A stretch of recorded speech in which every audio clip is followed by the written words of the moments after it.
Surely the presence of love is in this place. I can feel God's mighty power and God's grace. I can hear the brush of angels' wings. I see glory on each face. Surely the presence of love is in this place. Surely the presence of love is in this place. I can feel God's mighty power and God's grace. I can hear the brush of angel wings. I see glory on each face. Surely the presence of love is in this place. Well, Dave, we made it easy. Your lyrics are in the right side of your bulletin if you open it. And please stand up because we're going to do this together.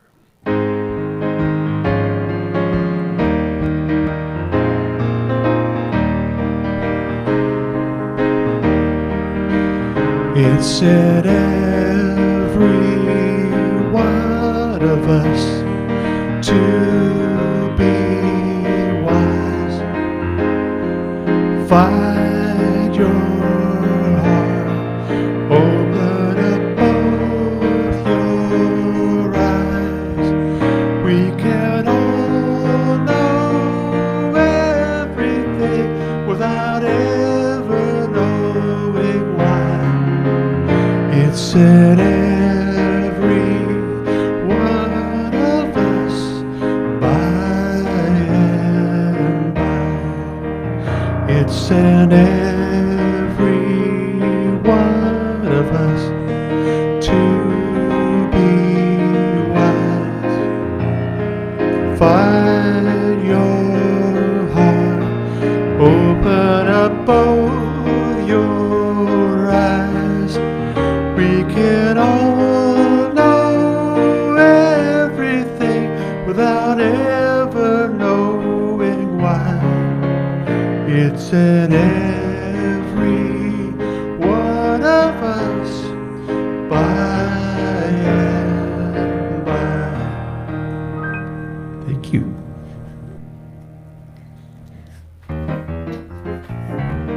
I didn't get one of those. I have no bulletin. Who knew you did that 2 weeks in a row? Bless you. Well, now you don't have one. Thank you. Thank you, thank you. Let's start with thank you, thank you. Good morning. Thank you for being here. Thank you for being you, being here, being the wonderful, magnificent human being you are, living a spiritual experience and embodying spiritual reality.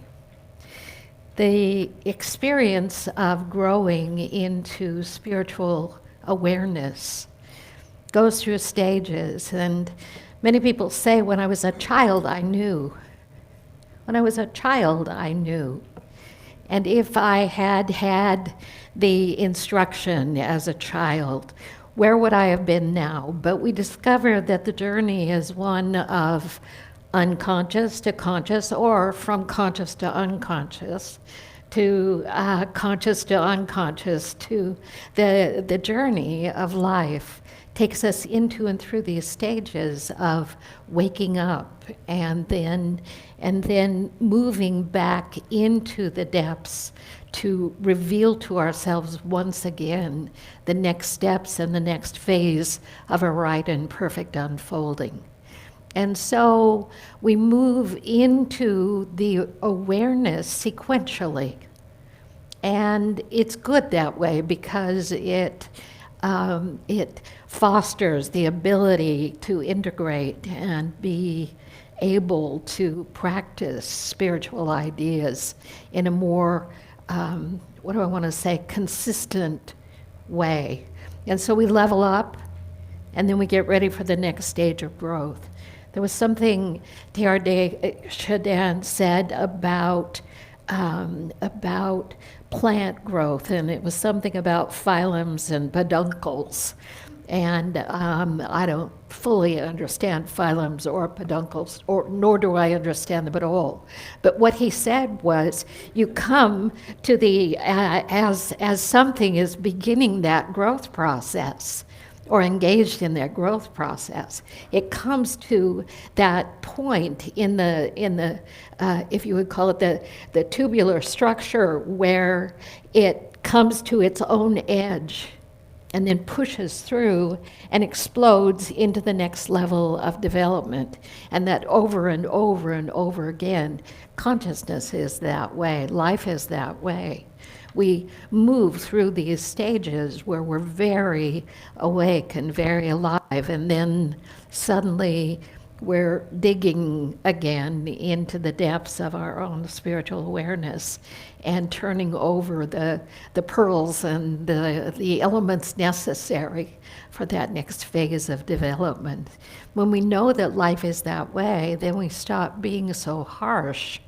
When we have those times when we think, I'm spiritually dormant, or I'm not feeling alive with the vibration of spirit, or in the direction of my life. And if we can step back and relax just a little into the process, what we see is every one of those rests is the perfect experience leading into the next stage of our development and growth. And that's the way all of life emerges. I was looking at a pattern of a redwood tree trunk the other day, and the rings of that, and how each one of those rings developed incrementally in the process of development. And I thought, that's the way we are. Yeah, that's exactly how we are. And that's how we can say we're in the flow of perfect order, or right order, or perfect order. Everything is moving in its own time, in accord with its own spiral, cyclic stage of development. And so that's true for you and all of us at all times. We welcome you who are online this morning. Thank you for being with us. You may be watching us at a time other than we're broadcasting. The wonderful thing about being able to have a record of these Sundays is we can view them anytime, and if they have meaning for you, you can return to them over and over again. And we're certainly happy to have you any Sunday or Monday or Wednesday that works for you, or any other day. And for those of you in the sanctuary, thank you for being here. Thank you, thank you, thank you, and welcome. We do embrace you in the warm and loving spirit of unity. We have, last week, baby Cadence was here, brought his mama and his sister with him, but today we have Papa. So would you stand and introduce yourself? Nice to have you here, thanks.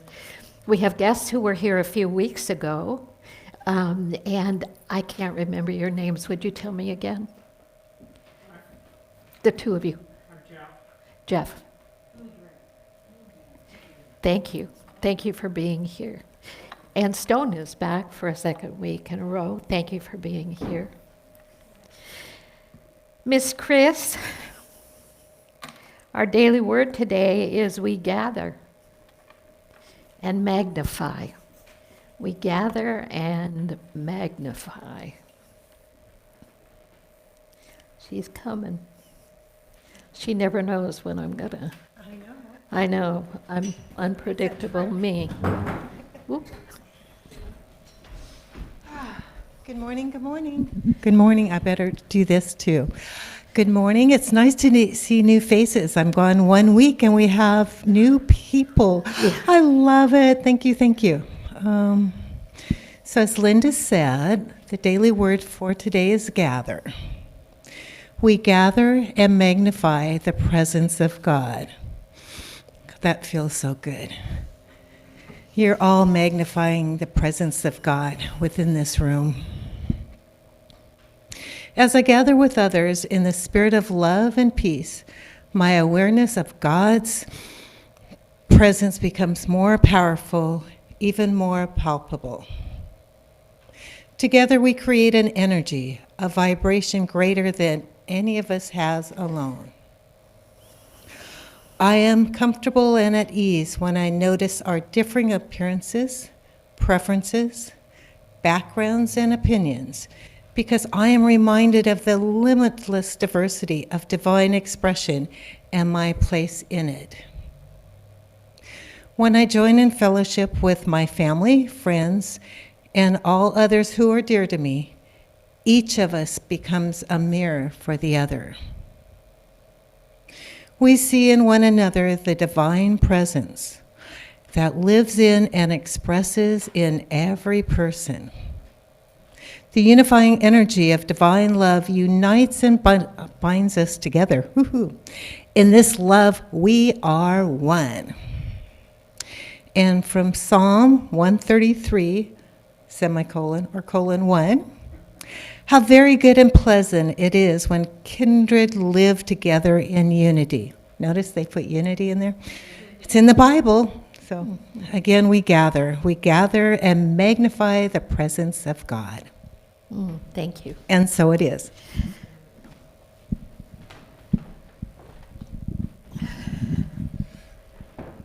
For those who may not know me, I'm Jerry Gould, and I'm the president of the board at Unity Skagit Valley.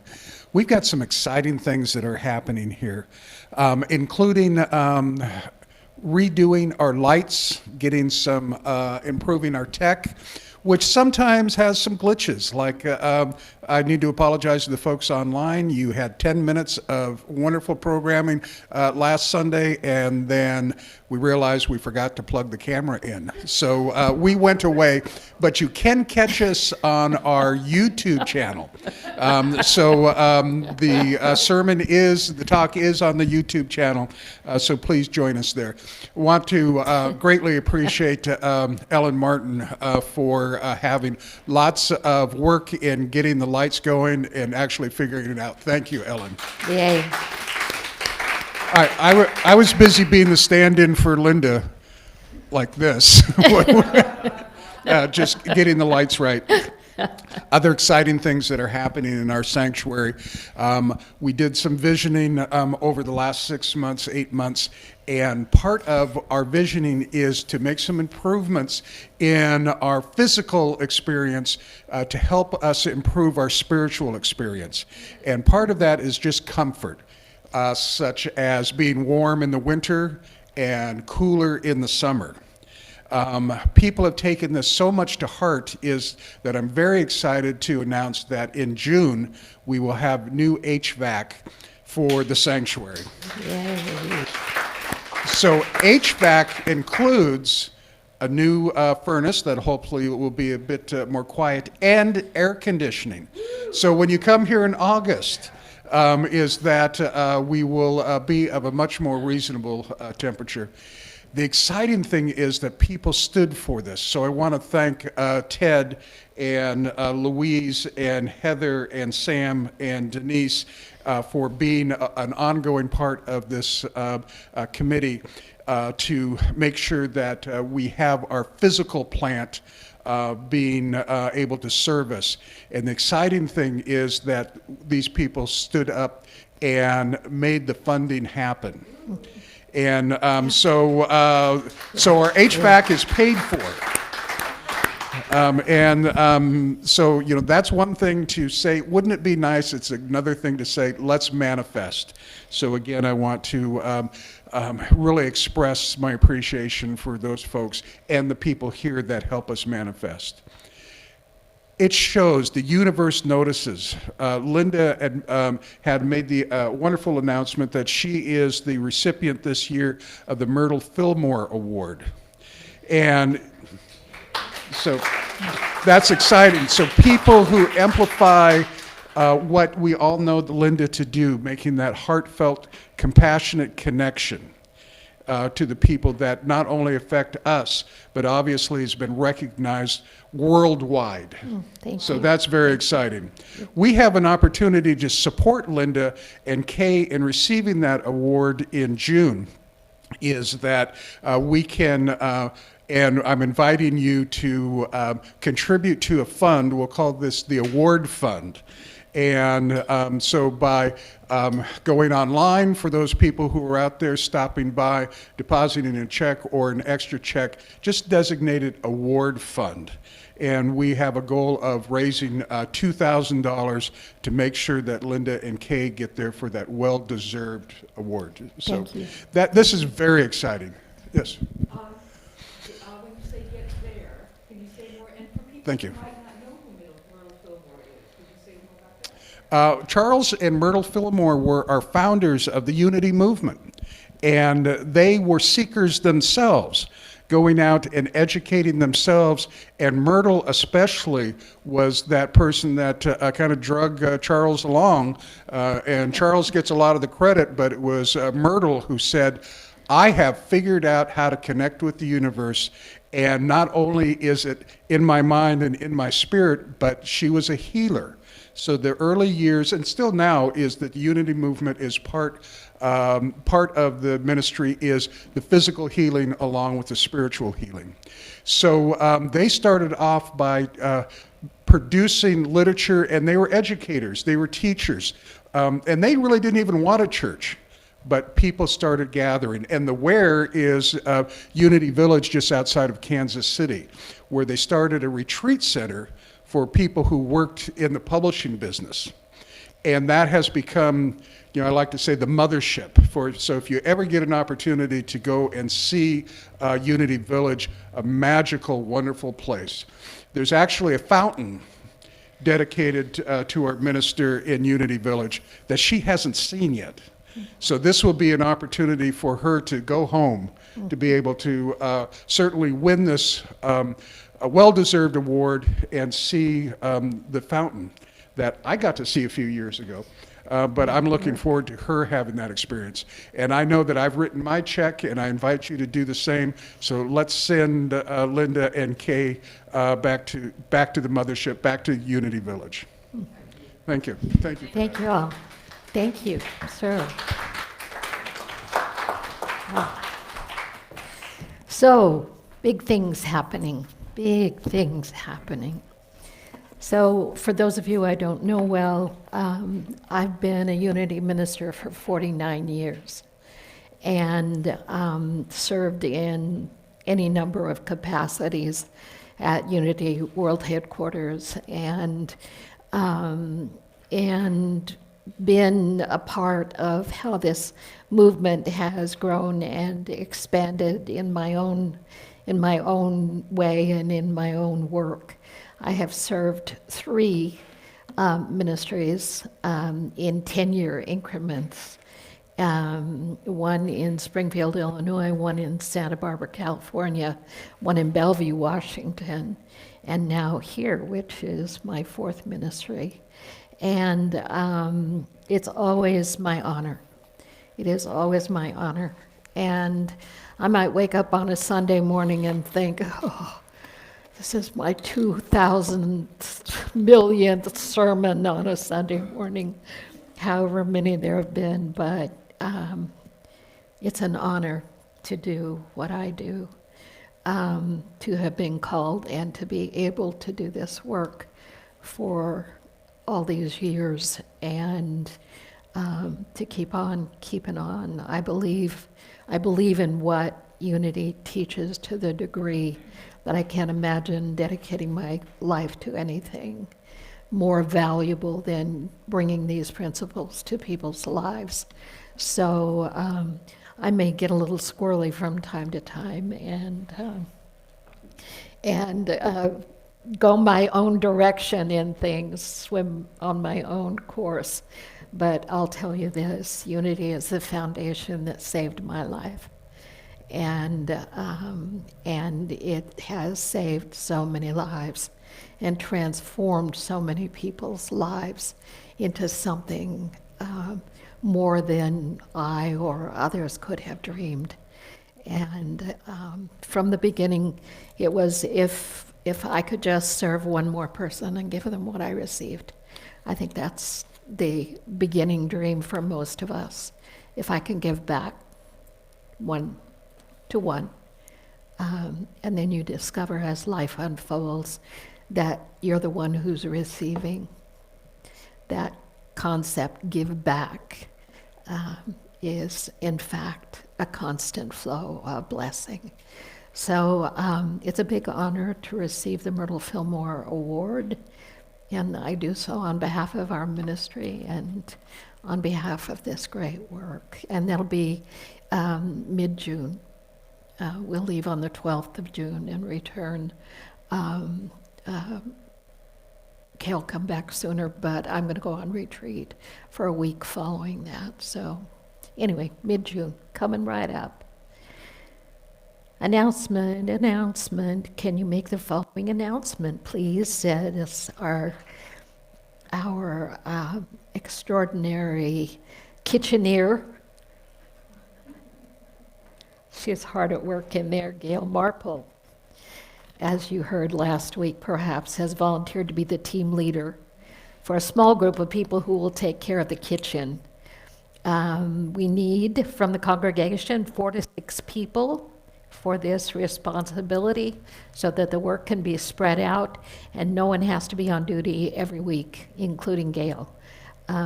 Even if you're a little interested, she said, please meet in the back corner. How about that back corner?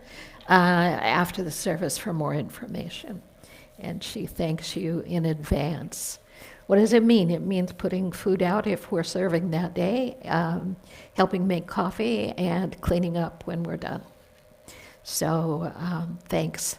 And sometimes coordinating the effort of more food than we would normally have. All right. Enough. So, as you know, just before we go into meditation, I want to read part of this. We did 3 weeks from the Aramaic Jesus teachings of Neil Douglas Klotz. And this is an Aramaic translation of these words that may sound familiar, but in a different way. Don't let your heart be divided. Is that a great way to say it? Don't let your heart be divided or weakened because I am going. Root your confidence and trust within sacred unity, the ground and source of all, just as you have rooted yourselves in my trust of the one reality. Inside this living, creating reality of the parent of the cosmos, you will find many way stations. I love that. To turn in and rest. Abundant temporary housing for your growing awareness. For your growing awareness of your own divine image, the reflection of the I am. So stay a while before you journey further. If this were not so, and you only had one chance, I would have told you. One chance to what? If you only had one chance, I would have told you.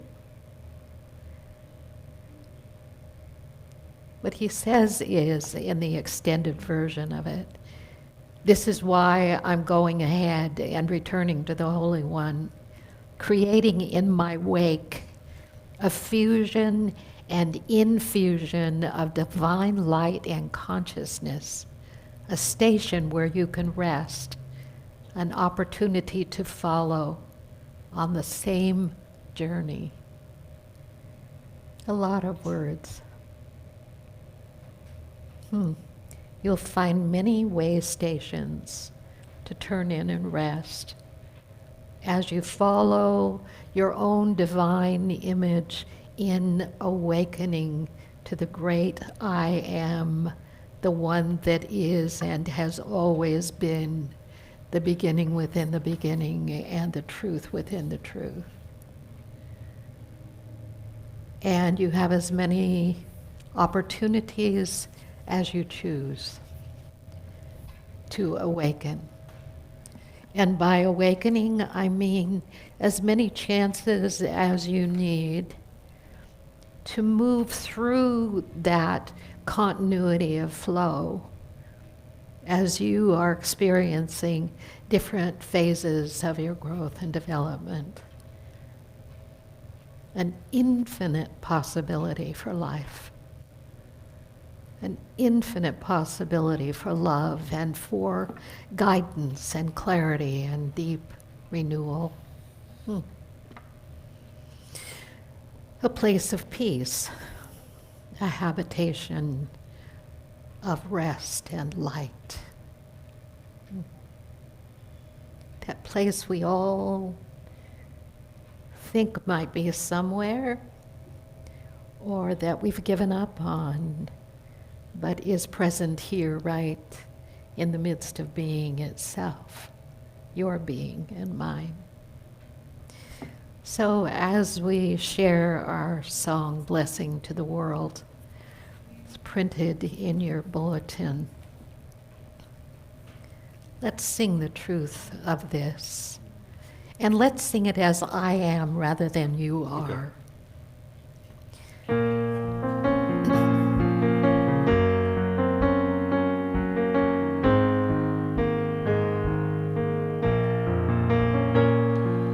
I am the heart, I am the hands, I am the voice of spirit on earth, and who I am, and all I do is a blessing to the world.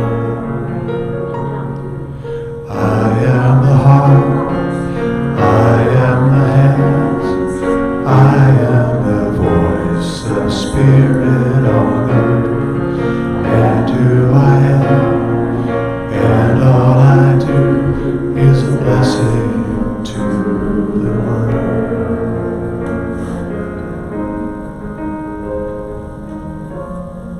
As we center ourselves and remind ourselves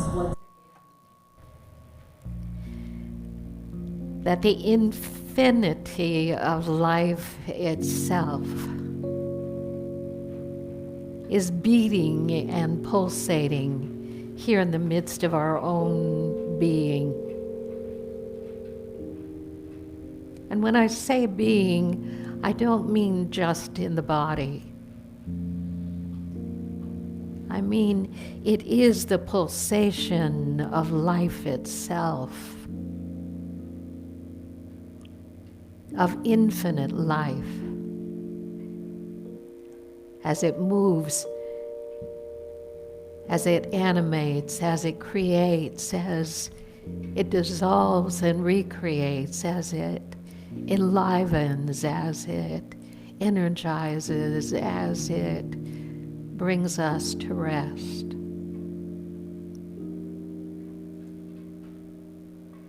When I listen inwardly to the deeper realization and with a deeper listening,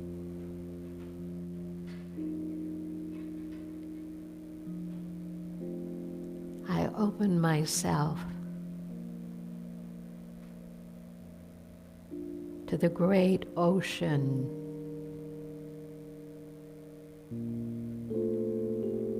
the ocean of life. Here, moving, ebbing, flowing in the midst of my own being, within this holiness, within this presence. Life is constantly renewing.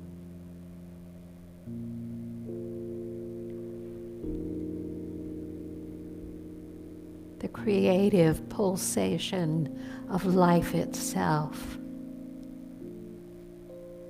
flowing with right order and perfect wisdom is my home.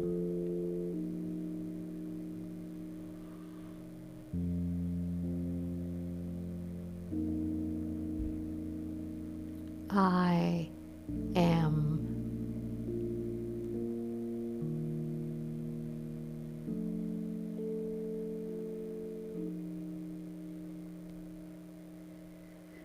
I exist beyond my limitations and beyond my fears and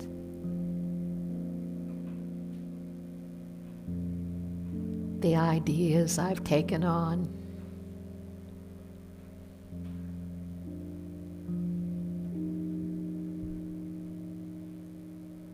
I am at one with my source.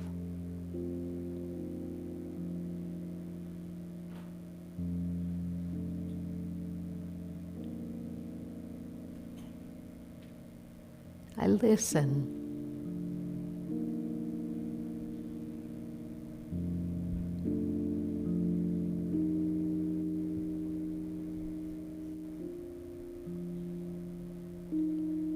And I become still.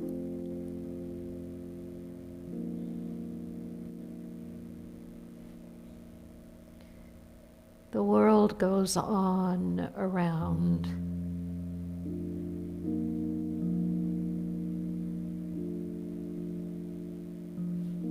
And I am centered in the peace and the love and the power of the One.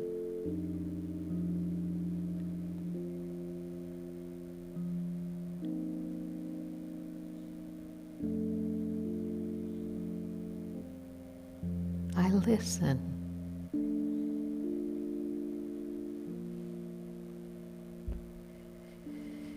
And allow. I allow that holy sacredness to be present throughout and around, going before me.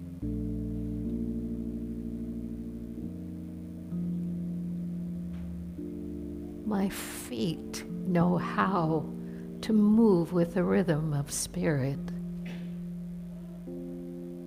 My mind, my body knows how to be in harmony with the One. And when I'm in harmony with the One, I am established in that conscious awareness that everything really is working together for good.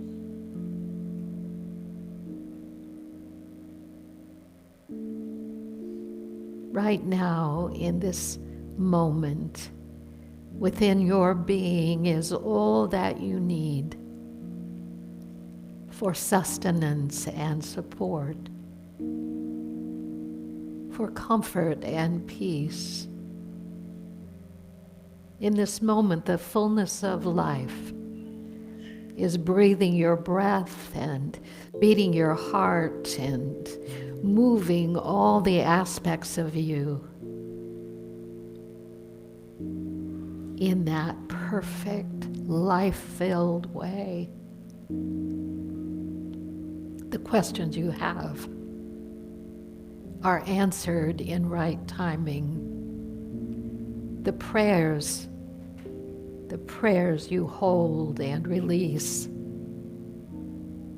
in their own time bring together that perfection of order. And the light you bring to the world becomes a light for all others. I am one with the infinite cosmic creator of life, all life, in this moment and in all moments. And so I take a deep breath and I feel a strength move from the core of my being, flooding, flowing, blessing, inspiring, empowering. In that state of knowing and listening, I know I can always listen and be guided, and that in spirit all is well. With your breath, just affirm it for yourself. All is well. It looked troublesome or worrisome or out of sorts or chaotic, but I affirm and declare that all is well. In faith and in love I pray, giving thanks. Amen. He's awake. He's awake. He's awake. You ready? Ready. Do it. I just want to let you know that when I look at you this way, that the light is so bright coming this direction that I cannot see your face. I can just see your outline. Me? Seriously. Yeah, I cannot really? make it, anyway. See, I'm not So if I really. look- I'm not really here. No, you're there, but if I see, if I seem weird when I look at you, that's Yeah, why. 'Cause I can- okay. Go on. What? Yeah. I'm so bright. Okay.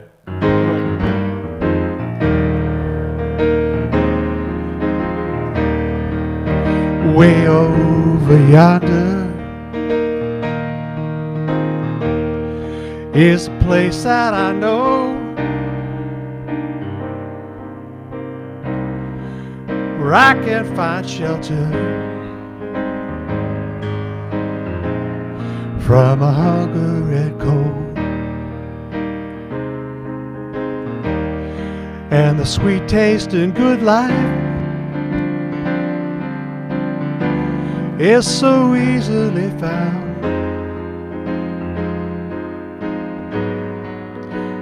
Way over yonder, that's where I'm bound. I know when I get there, the first thing I'll see is the sun shining golden, shining right down on me. Then trouble's gonna lose me, leave worry behind, and I stand up proudly in true peace of mind.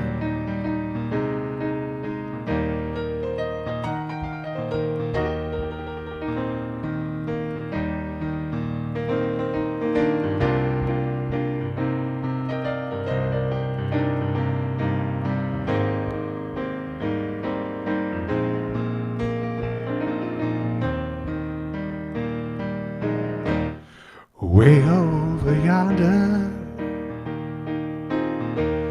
is a place I have seen,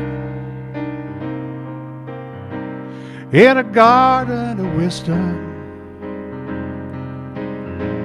from some long ago dream. Or maybe tomorrow I'll find a way to the land where the honey runs in rivers each day.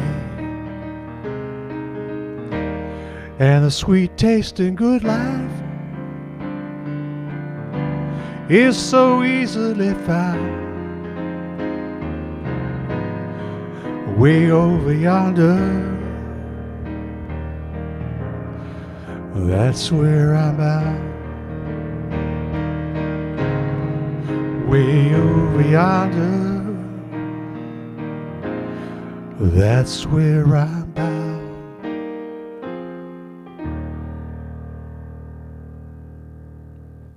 Nice job, Eric. Thank you. Yeah. Great.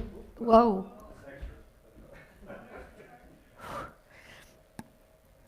Did you bump your head again?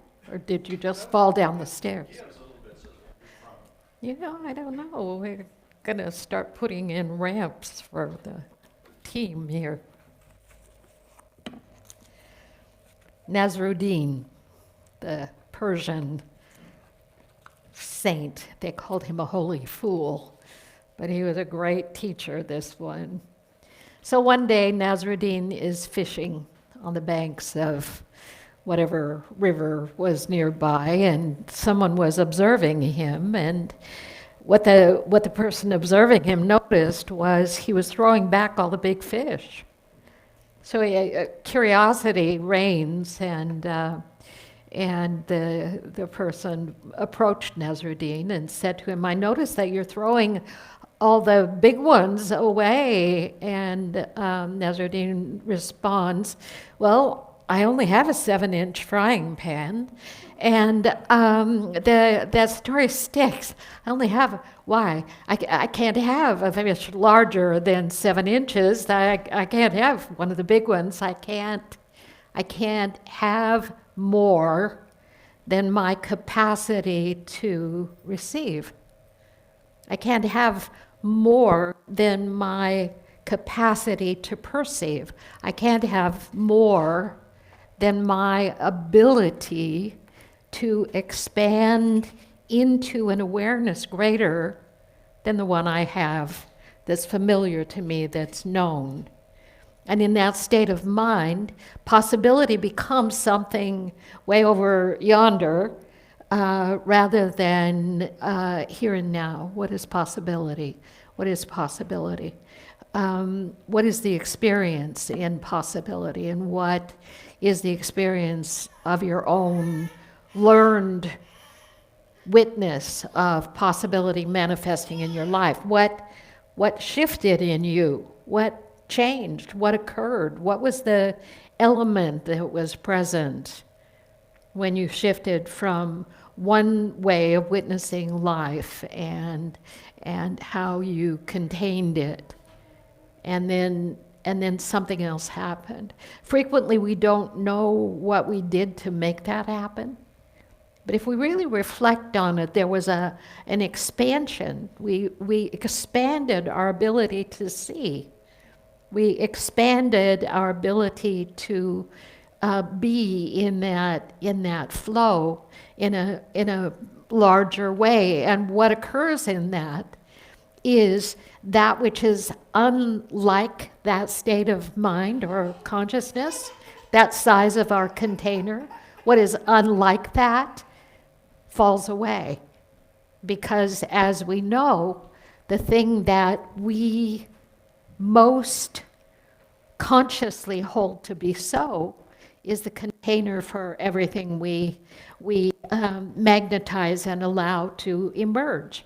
We say, "I want more," or "I want it to be different," or "I want this to be gone," or "I want," whatever it is, however we approach it to set those established states of consciousness. I want something more. But if there's not an expansion in the way we're holding, seeing, and knowing the reality, a larger container, we can't attract or magnetize, if you will, or manifest. is such a wonderful word. Something more. So, no, Nasruddin is never going to be frying a big fish in that 7-inch pan. Why? Because there's no space for it. You can't contain something more in that state of being. And what happens when we move through one of those phylum peduncle things, or peduncle phylum things? I'll find out how to explain that better upcoming times. But right now, I'm just giving you the words, moving from one phase of development into the next phase of expansion. When that occurs, we draw life to us in a different way. We're suddenly vibrating at a frequency that begins to utilize this creative substance of the universe in a way that we see differently. And so we may be in the midst of something, but we're not seeing it the same way. And as a result of it, the elements that were holding it in place, when we expand, drop away. Can you get that? When we expand, they drop away. You remember the whole thing about a vacuum? You can't create a perfect vacuum. They tried. They really tried, and by now they probably have found a way to do it. But they discovered that even when they pumped every bit of elemental substance and everything out of a container, it would begin to foam up and refill itself immediately. To what degree? To the degree of the container, to the degree of its containment. What did they conclude about that? That even when we work hard to clear and cleanse our consciousness and make ourselves adapt to new habit patterns and be different than we've been, we're acting out of a kind of force to alleviate something, when in fact what we're doing is reinforcing it. What we're doing is actually reinforcing that. The container hasn't changed, and you can want it forever not to be there anymore. And yet, in that, it remains because we're still in the same containment. We have not expanded into a different awareness about how things work. When we begin to absorb the idea that we are a containment of infinite substance and infinite power and infinite life and light and all these things we ask for, we really start to attune to it, like, this is true. This is true. It's real. I can feel it. It isn't just here in that place where everything bounces off one side and then the other. It's a knowing. I can have that knowing that I'm not bound by the limitations I've placed on my body or my mind or whatever. I may experience things that feel like limitations, feel like I'm bound to a particular state of being. But in the midst of that, as I am expanding around that in consciousness, that whatever it is begins to lose power and falls away. And that's why we call it work, to practice spiritual ideas, not to force, not to fight, not to conquer, not to overcome, but to allow. This business of allowing. So over the years, as one of those people who just couldn't get enough spiritual understanding but couldn't get rid of my fears, I thought they were supposed to go away. I thought that if you were a spiritual being, you didn't have fear, because that's what I heard And that's what I saw. And if I really was a good spiritual student or practitioner or teacher or whatever, fear would one day just disappear, and it didn't. And it didn't. So I firewalked. And I jumped out of an airplane one day with a parachute, thank heavens, and a co-partner who I was strapped to. I went on solo journeys for months at a time and confronted my deepest fears about what it's like not to speak a language and be in a different world and very alone. I went to confrontational trainings and retreats that would put me at face to face with my own stuff, and do that in ways that were public, so I couldn't escape what was going on.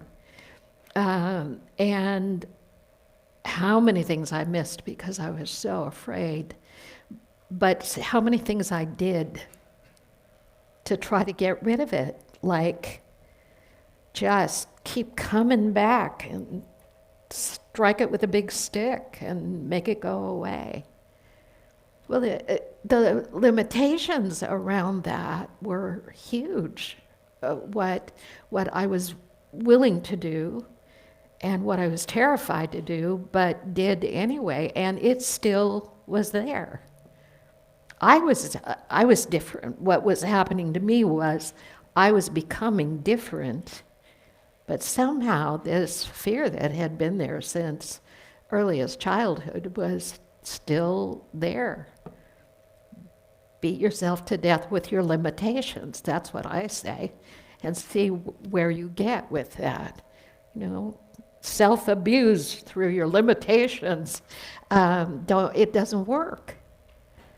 It doesn't work to be in a state of mind, a state of heart, a state of life where we're torturing ourselves by trying to get rid of what we don't like.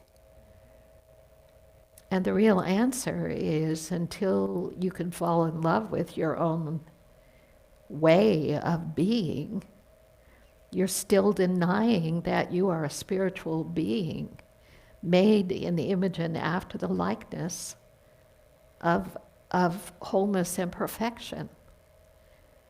So, you know, I'm gonna, what's that thing, whack-a-mole? So a game, is it called, it's a game of some sort, whack-a-mole? It's like, go ahead, you know, try to make it be gone by beating yourself up day and night, by not allowing the true reality of who you are to begin to presence itself through a willingness. But there's something more to it than that, and it's deeper and stronger. Marianne Williamson, Course in Miracles, she says that only love is real. The opposite of love is fear. You know, this is the great teaching from the Course in Miracles, the core of it. The opposite of love is fear. But what is all-encompassing can have no opposite. When we think with love, we're literally co-creating with God. And when we're not thinking with love, since only love is real, then we're actually not thinking at all. We're hallucinating. And that's what this world is, a mass hallucination where fear seems more real than love. Fear is an illusion. Our craziness, paranoia, anxiety, and trauma. So it's really hard to take in, and for many people, it's that moment when they veer away from what I'm about to say and go somewhere else to see if somebody will tell them what they really want to hear. are literally all imagined. Fear is an illusion. Our craziness, paranoia, anxiety, and trauma are literally all imagined. That's not to say they don't exist for us as human beings. Oh, take a deep breath. Whew. That's a relief. Thought she was going to take them away from us entirely. Tell us we just made that up.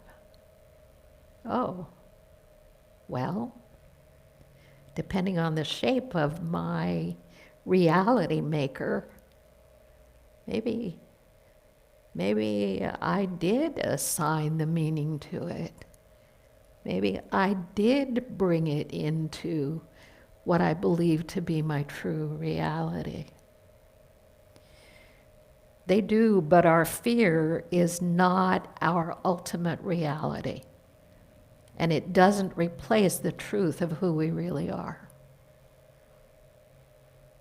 Our love, which is our real self, doesn't die.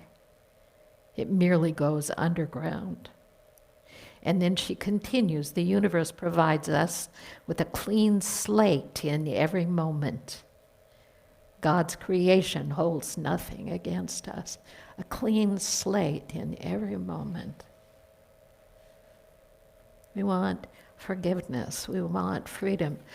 What she's saying is the creation of that is in the here and the now, when I can look at these things that seem to overcome or take over as such, or whelm us over, or knock us over, these things. She's saying, I'm not telling you that in your human reality, this is not the experience you're having, but the state of it, the texture of it, the reality of it is not eternal or infinite. It's not a foreverness. It's something that has come and cannot hold together.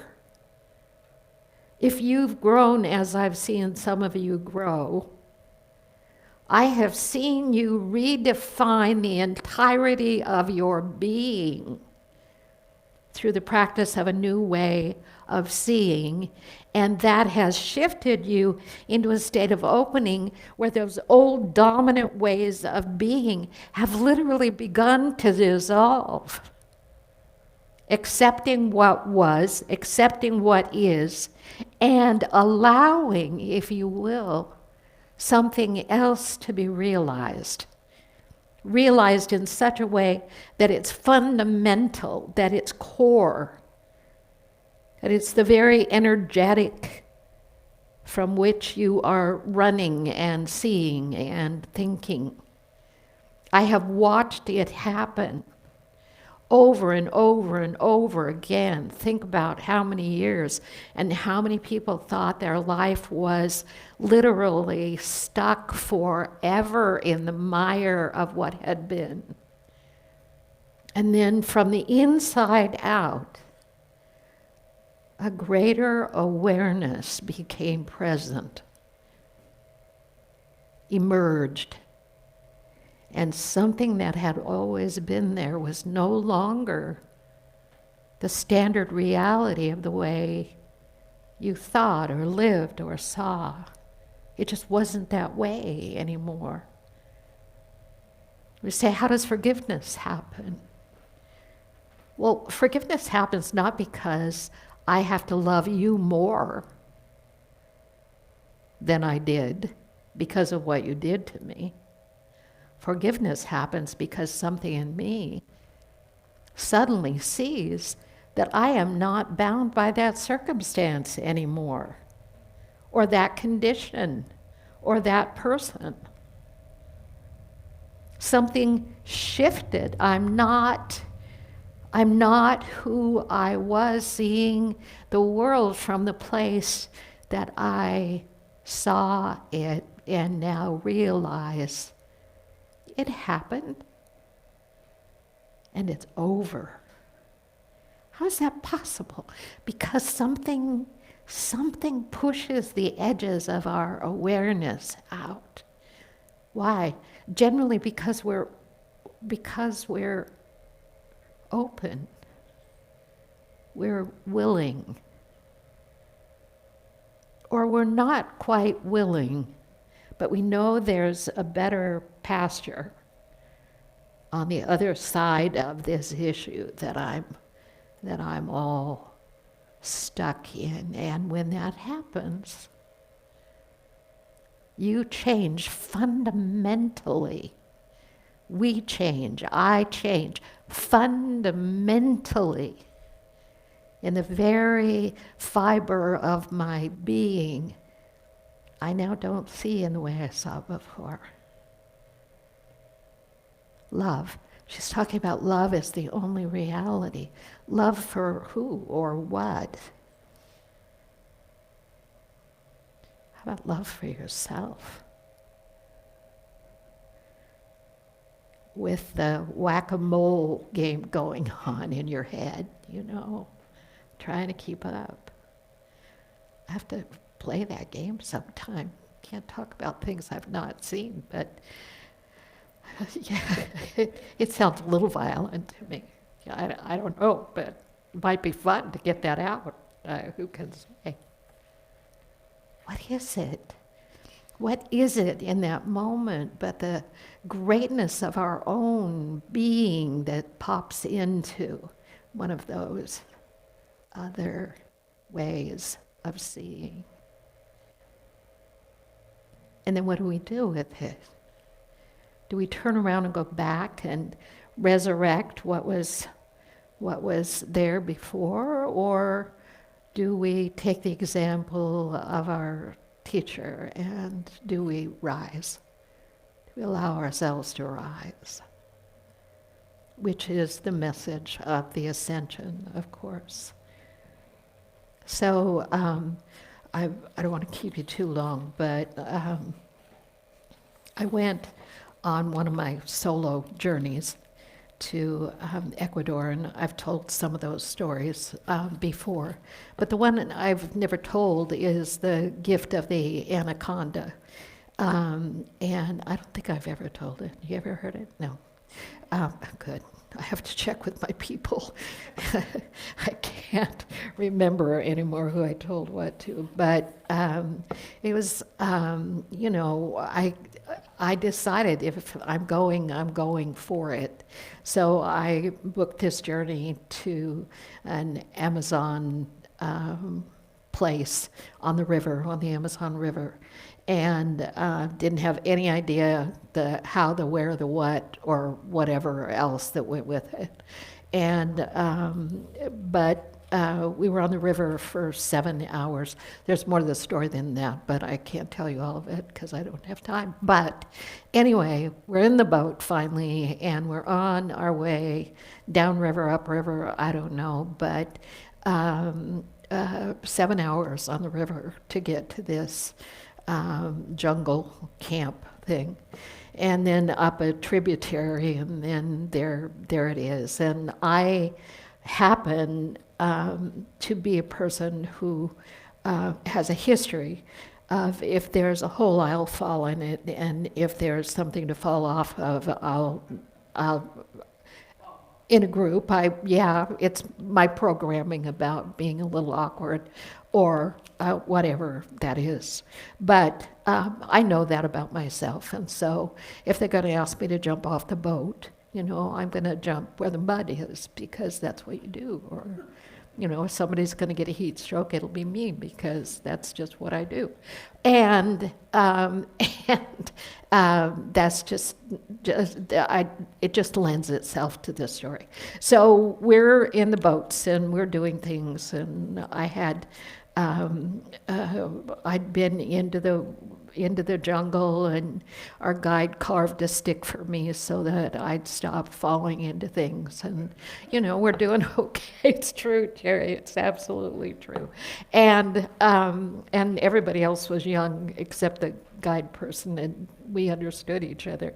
Anyway, so I've got a stick, and we're all good. I'm back in the boat. We're going into the camp. It's late afternoon. We've been out the night before. We were out looking for alligators with flashlights in the boat at night. And I had this most amazing experience of seeing the cosmos in an egg-shaped way, as though we were in this giant egg of, I cannot explain it. It was one of those bliss moments I have had. And anyway, we're back from being out in the boat, and I've had a pretty good day, but people have been swimming, and I'm like, there are anacondas and alligators. I saw them myself. Don't be swimming out there. I'm like, me? No way. I'm not going out there. We get back to the camp, and we're about to unload and go in. And I hear one of the young men say that the natives tried to kill a young anaconda and speared it through its head. And so if the things I've told you haven't already set this up, I'm not a snake person. I was not a snake person. Creeped out by creepy crawly things. You might know that about me. Anyway, snake. And so people are swimming, and I'm like, get in the boat, get in the boat, get in the boat. And now we're back at the encampment, and we're disembarking, and I hear what they say, and I think, this is something huge for me, not just large snake. Something huge for me. There's an invitation here. So everybody went ahead, and I was the last one by choice.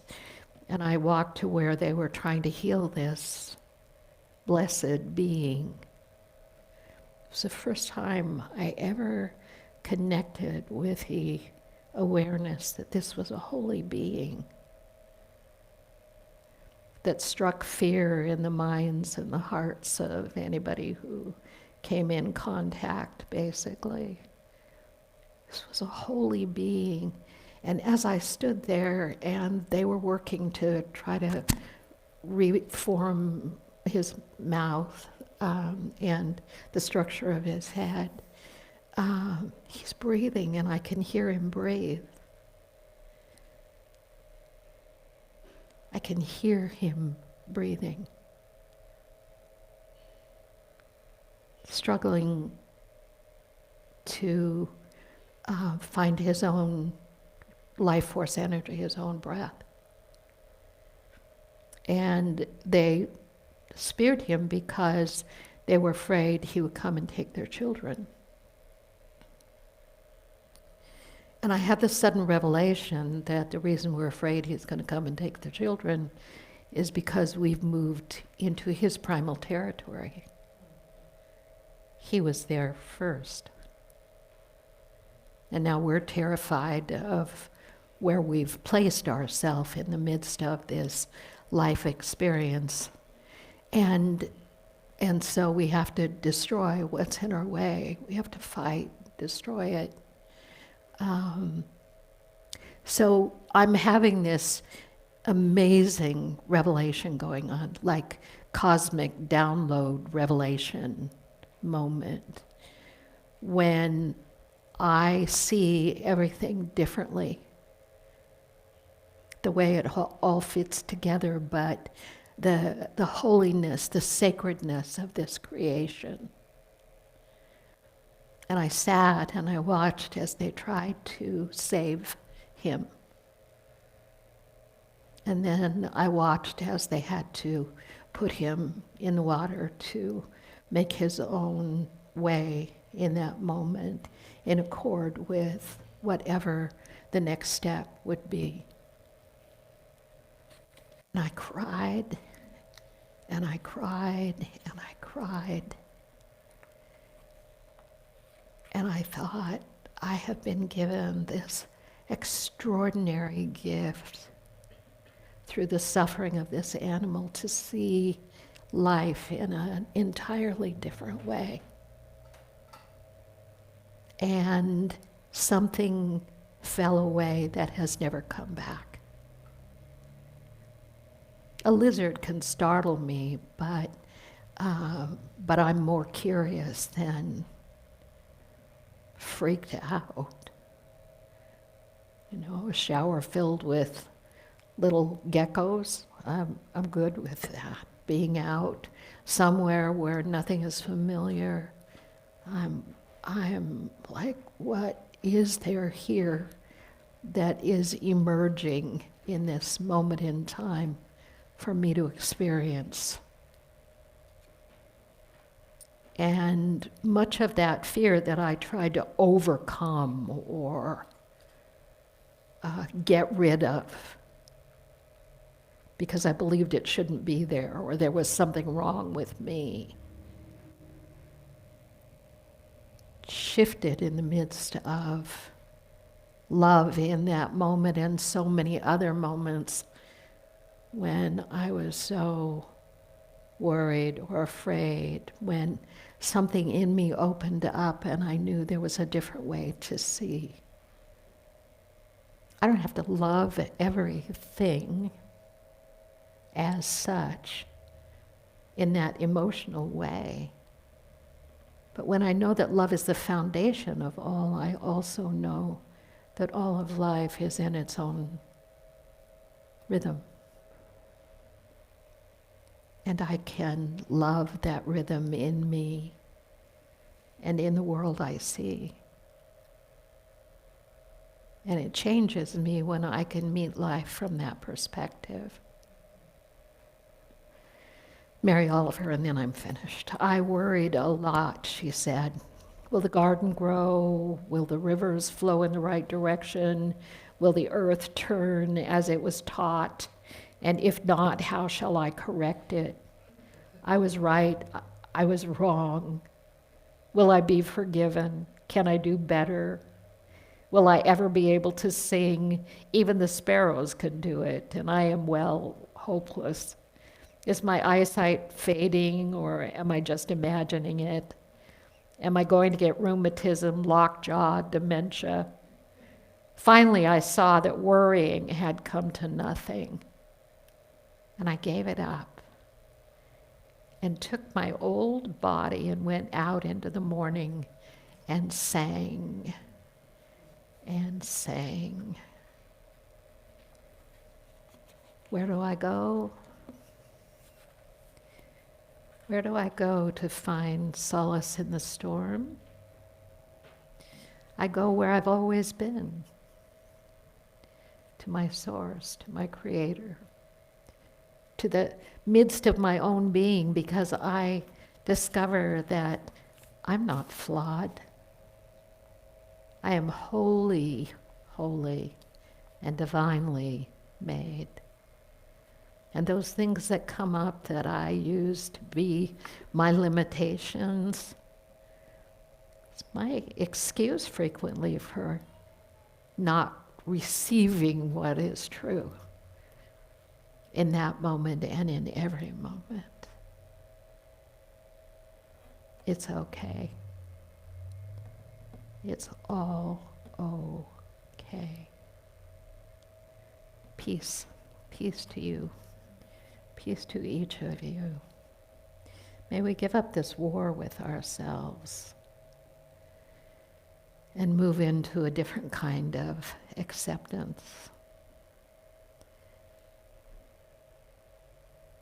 I love that. I love coming into that realization that we're okay, just the way we are.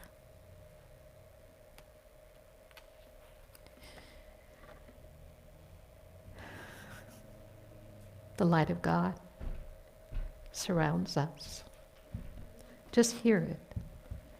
The love of God enfolds us. The power of God protects us. The presence of God watches over us. Wherever we are, God is, and all is well. If you would like to submit a prayer request, the prayer box is there, and please do that, or submit a request online if you wish. Prayer requests go to info@unitysb.org. If you would like to generously and heartfully be a blessing in this ministry, our love offering receiver basket is on the table as you leave this morning. We bless and bless and bless and give thanks constantly for your gifts. This ministry exists because of the generosity of those who are part of this church. I give joyfully and easily, for God is my source, and abundance is my nature. And if you would rise and stay in your rows with your masks on, if you will, let's sing the peace song together.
All right, ladies and gentlemen.